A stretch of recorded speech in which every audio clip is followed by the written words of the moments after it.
बुजुर्गों, नौजवान साथियों और मेरी इज़्ज़त-ए-मान पर्दा-नशीन माँ और बहनों, आपके दरमियान में आने का मकसद यही है कि कई ख़वातीन ने मुझे फ़ोन किया, मुझसे बात की और मुझसे मुतालबा किया कि अकबर साहब, आप एक मर्तबा आकर देखिए और देखने के बाद में आप जो सही समझते हैं करिए। और चंद दिनों से काफी हलचल है, लोगों में बेचैनी है, परेशानी है इस बात को लेकर कि हमारे घर का क्या होगा।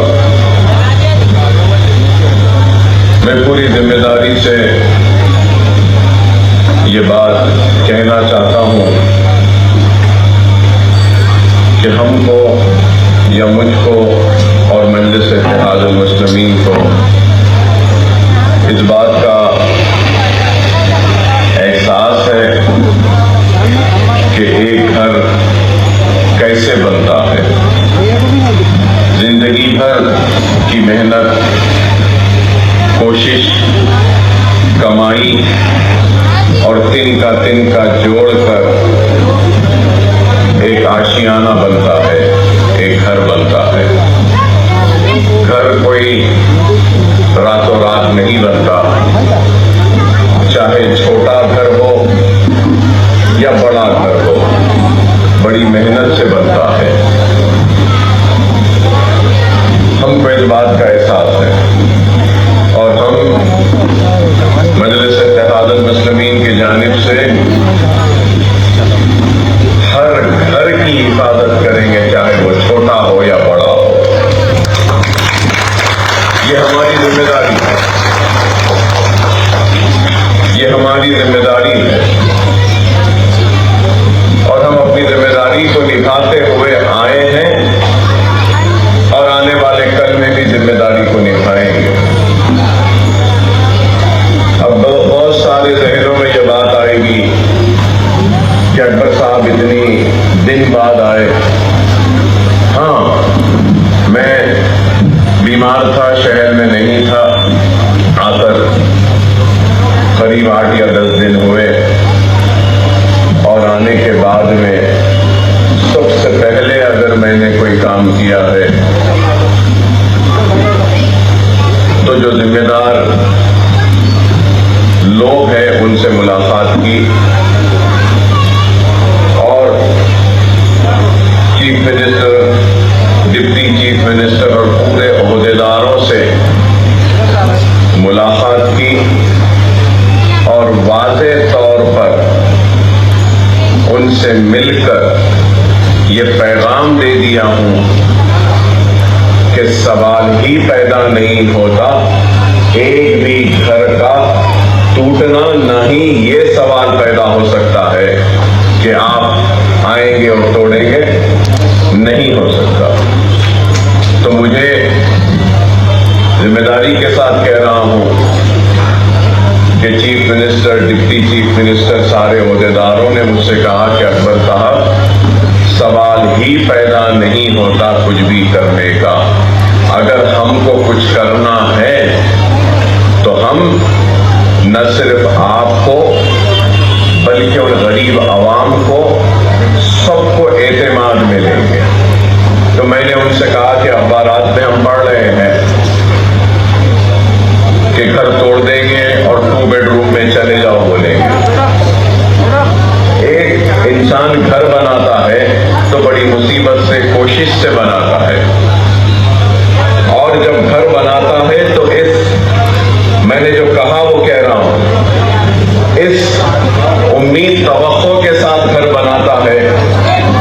घर बन जाए तो घर बच्ची की शादी में काम आएगा, बच्चे के तालीम में काम आएगा। आप अचानक अगर घर को तोड़ देंगे और कहेंगे कि 2 बेडरूम में चले जाओ तो कैसे जाएंगे? और फिर मैंने ये भी बात कही कि लैंड रिफॉर्म एक्ट थे, आपने सुना होगा कि मैं बार बार असेंबली में अपनी तकरीर में कहता हूं कि एग्रीकल्चरल एक्ट आया, land ceiling act, urban land ceiling act आया, जागीर एबॉलिशन एक्ट आया, इनाम एबॉलिशन एक्ट आया। मतलब ये कि कई जमीनात के कानून आए और कई जमीनात को बड़े बड़े जमींदारों से या जमीन के मालिकीन से या इनामदारों से या जागीरदारों से लिया गया था। तो जमीन क्यों ली गई थी? इस वजह से ली गई कि बेजमीन जो लोग हैं जिनके पास जमीन नहीं, उनको जमीन दी जाए। इसलिए जागीरदार से जमीन ली, इनामदार से ली, urban land ceiling act, agricultural land ceiling act आया। तो मैंने साफ कहा चीफ मिनिस्टर से, डिप्टी चीफ मिनिस्टर से, हुकूमतों का काम है कि जिसके पास जमीन नहीं है उसको जमीन दे। हुकूमत अपने जिम्मेदारी को निभाने में नाकाम हो गई तो अवाम खुद जमीन ले ली, अपना घर बना ली। तो गलत कहां से हुआ? सही है ना? बाज लोगों के पास रजिस्टर्ड डॉक्यूमेंट है, बाज लोगों के पास नोटराइज डॉक्यूमेंट है, बाज लोगों के पास कुछ सेल एग्रीमेंट है। तो कई लोगों में जहनों में सवाल होगा कि भाई जिसके पास रजिस्टर्ड डॉक्यूमेंट है उनको कुछ मिलेगा, दूसरों को नहीं। अगर किसी के पास कोई कागज भी नहीं है तो उसको भी मिलेगा, वो भी रह सकता है। ये हमारी जिम्मेदारी है।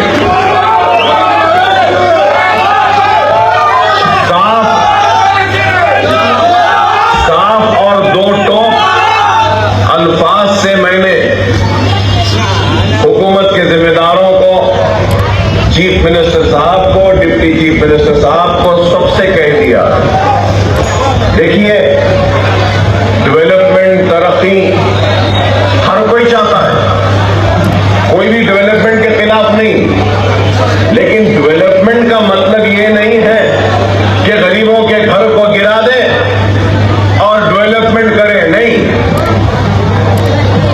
ऐसा डेवलपमेंट हो जिससे हर कोई खुश हो, खुशहाली आए, तरक्की आए, गरीब भी खुश हो। हम ऐसा चाहते हैं।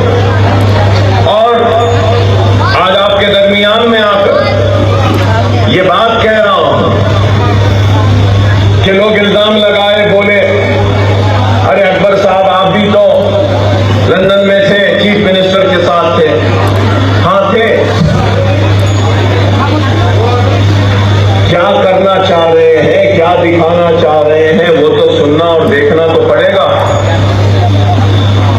लेकिन इसका मतलब ये नहीं है कि हम गरीबों के आशियानों को तोड़ देंगे और गरीबों को बेघर कर देंगे। हरगिज़ और कतई ऐसा नहीं होगा, आप मुतमईन रहिए।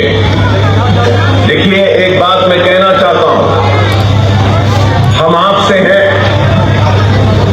आपकी वजह से हैं, आपकी दुआओं की वजह से हैं और आपके ताउन की वजह से हैं, आपके इत्तेहाद की वजह से हैं। और आप की हिफाजत करना, आपके घरों का तहफ़्फ़ुज़ करना, आपके जिंदगियों में खुशहाली लाना, ये हमारी जिम्मेदारी है। हम इस जिम्मेदारी को बखूबी समझते हैं और निभाएंगे भी। आपको मैं बार बार एक ही बात कह रहा हूं कि आप बेफिक्र रहें, इत्मीनान से रहें, आराम से रहिएगा, आराम से सोइएगा। कुछ नहीं होने वाला है, हम हैं।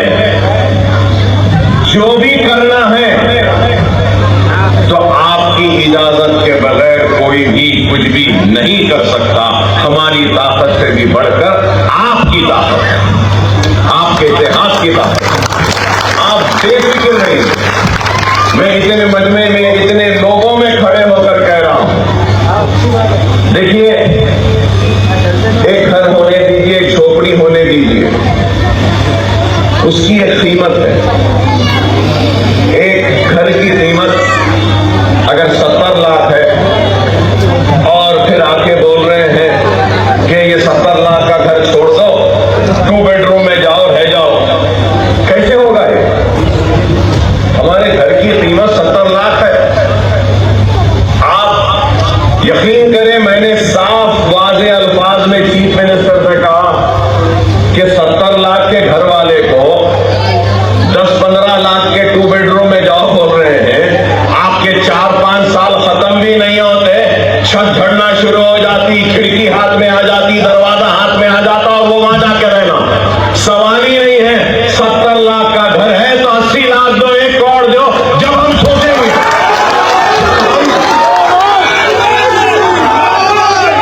एक मिनट, जब हम सोचेंगे कहा, राजी नहीं हुए उस पे भी। अरे यहां काम है, कारोबार है, रिश्तेदार है, जिंदगी यहीं पर है, बस यहां से चले जाओ। कैसे चले जाएंगे? आप मुतमईन रहें, बेफिक्र रहें। हम हैं, अगर हुकूमत की जानिब से जो भी पेशकश आएगा हम आपके सामने रखेंगे, आपसे बात करेंगे, आपको बताएंगे, आपसे पूछेंगे और आप जो बोलेंगे वैसा हम करेंगे। ऐसा नहीं कि हुकूमत जो चाह रही है वो हो जाएगा, नहीं होगा। अभी मुझे मेरी बहन ने कहा कि हमारे घर में शादी है, रो रहे थे। मैं उनसे कहना चाहता हूं कि शादी की खुशियां पूरे मनाइए, कुछ कमी है तो मुझे बोलिए, मैं पूरी करूंगा बेफिक्री के साथ।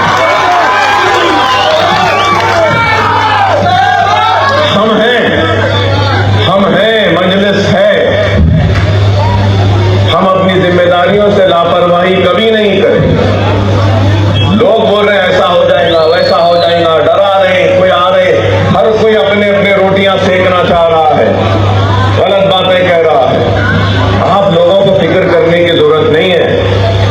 आपने देखा है कि आपके किसी भी मसले मसाइल पर कभी भी अकबरुद्दीन ओवैसी ने ऐवान असम्बली में वक्त के हुक्मरानों के सामने अपनी गर्दन को नहीं झुकाया, बल्कि बेबाकी के साथ आपकी तर्जुमानी की, आपकी हक की लड़ाई लड़ी और हुक्मरानों को मजबूर किया झुकने के लिए। इस मसले पर भी हुकूमत को और हुक्मरानों को झुकना पड़ेगा आपके सामने और हमारी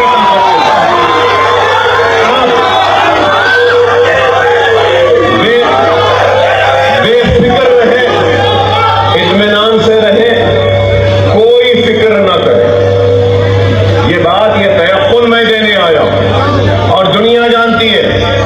अकबरुद्दीन ओवैसी जबान का पक्का है, जबान देता है तो अपनी जबान से नहीं हटता।